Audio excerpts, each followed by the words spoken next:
Good evening. This is All India Radio Kohima. I'm Jonas Yantan with Evening News.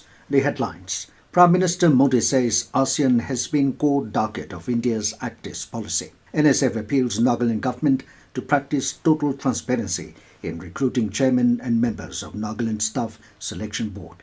Nagaland COVID-19 tally increases to 9,615 with detection of 37 new cases. And APC Nagaland stresses on the need for all Agri and allied departments to work towards an integrated farming system. Prime Minister Narendra Modi has said that Association of Southeast Asian Nations, ASEAN, has been the core target of India's Act East policy. Addressing the 17th ASEAN-India Summit this evening, Modi stressed that India believes that a cohesive and responsive ASEAN is important for security and growth for all. He said India and ASEAN's partnership is interrelated by traditions and geography. He said enhancing connectivity on all fronts between India and ASEAN, be it physical, economic, social, digital, financial, maritime, is a major priority for India. He added that India and ASEAN have come closer in all these areas in the last few years. The Naga Students Federation NSF has expressed happiness at the various positive steps being initiated by the state government to bring the Nagaland Staff Selection Board (NSSB) to reality. In a release, NSF said the recent notification invited for applications of the post of chairman and members of NSSB is another welcome move towards ensuring a swift and proper implementation of the same. Nonetheless, the Federation reminded the state government that the demand for setting up of NSSB came at a backdrop of the rampant corruption, backdoor appointment and other malpractices prevailing in the recruitment process to various government jobs in the state. NSSB is to ensure that these evils are weeded out and culture of meritocracy is adopted. To achieve this, the NSF urged upon the government to practice total transparency in the process of recruiting the chairman and members of NSSB. The Federation also appealed to the state government to put in place a robust system wherein only officers with proven track record of expertise, integrity and morality throughout their career are on board to NSSB. Meanwhile, NSF also reiterated its earlier appeal to the Nagaland Public Service Commission to ensure that the long-pending prelims results of Nagaland Combined Civil Services Examination 2019 are released without any further delay.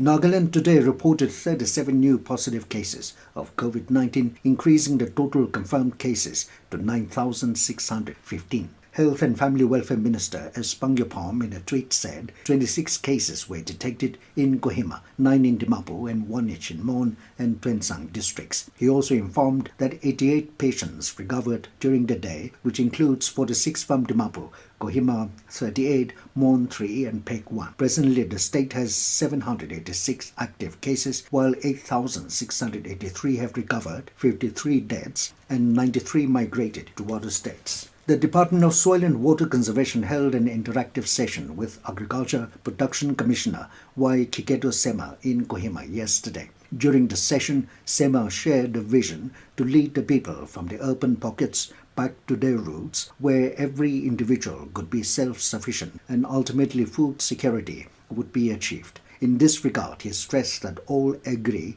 and allied departments must come together in unison and work towards a Nagaland-based integrated farming system as an alternative to chum cultivation. He also laid emphasis on the importance of soil health card to be provided to all the farmers, based on which land use and cropping plan should be formulated. Director of Soil and Water Conservation, K. Jeketo Awumi, presented a brief profile and initiatives of the department. The Naga People's Front has condemned the decision of Nagaland government to enhance the tax levied on petrol and diesel prices. In a statement, NPF said the BTA government formula to abstract money from the public through COVID cess, which had to be withdrawn after it was rejected by the Naga public, the government has come up with a new formula to bump money from the public. The NPF termed this formula of the government as a cruel decision, as every single citizen is reeling under the economic impulsion caused by the COVID-19 pandemic. NPF said it exposes the BTA government's inhumanity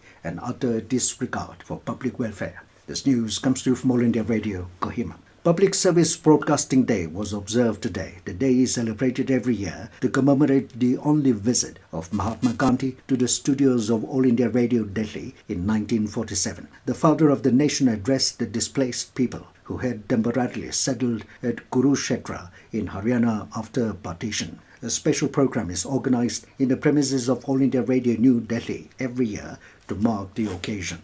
In Bihar, political activities gained momentum for the formation of a new government. Nitish Kumar is likely to take oath as Chief Minister of Bihar after Deepawali. JDU General Secretary K.C. Tyagi said the process of formation of a new government has begun. He said discussion among allies of the National Democratic Alliance is continuing. Hindustani Awam Morcha Chief Jitan Ram Manchi today met Nitish Kumar along with his 4 newly elected members and gave a letter of support to him. The tenure of Bihar Assembly is still 29th of this month. In Manipur, 4 newly elected MLAs were sworn in as members of the Manipur Legislative Assembly this afternoon. The oath was administered by Speaker Y. Kemchand. The 4 include 3 BJP MLAs, Ngamthang Haukip from Saitu, Oinam Lukhoi Singh from Wangoi, and Baunam Brojen from Wangching Denta seat, and an independent from Lilong, Yumkaipam Andaskan.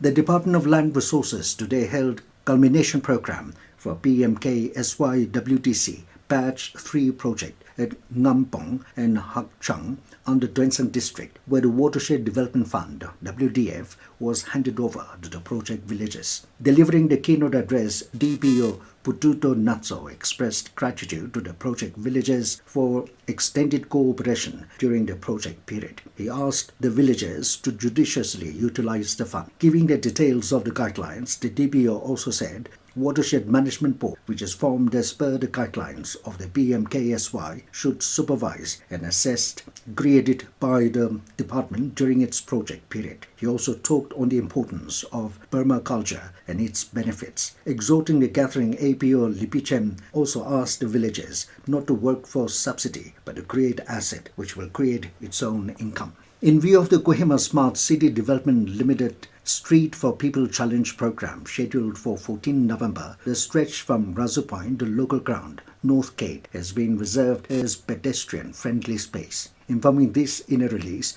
PRO Kohima said that the stretch has been designated as no entry for vehicles from 5 a.m. to 5 p.m. on Saturday to facilitate the program. Owners of the vehicles permanently parked in the designated area have been requested to remove their vehicles before 5 a.m. on Saturday, he said, adding that defaulting vehicles would be towed away, while towing charges will have to be borne by the owner of the vehicle. And as the nation fights COVID-19 pandemic, let us all remember to stay safe and protected by following these 3 simple steps. Wear a face mask, wash hands frequently with soap and water, or use hand sanitizer, and follow social distancing. And now 20 news, here are the main points again. Prime Minister Modi says ASEAN has been the core target of India's Act East policy. NSF appeals Nagaland government to practice total transparency in recruiting chairmen and members of Nagaland Staff Selection Board. Nagaland COVID-19 tally increases to 9,615 with detection of 37 new cases.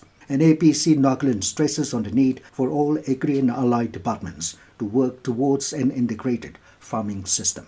That is all we have in this evening news bulletin. Good night.